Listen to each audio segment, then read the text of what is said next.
Adik Boy William, Raymond Hartanto diketahui meninggal dunia pada Selasa tanggal 10 September tahun 2019. Sebagai kakak, Boy William dilingkupi perasaan menyesal. "Aku agak merasa itu salahku, di mana mulai bandel dan bawa dia ke dunia tersebut," ungkap Boy pada kanal YouTube Puella ID. Dikutip Tribun News, Senin, tanggal 28 Juni tahun 2021.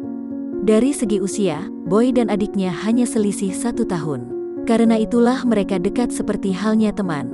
Namun, menurut Boy, hidup seseorang tidak ada yang tahu. Setiap orang punya karakter dan respons yang berbeda pada suatu kejadian.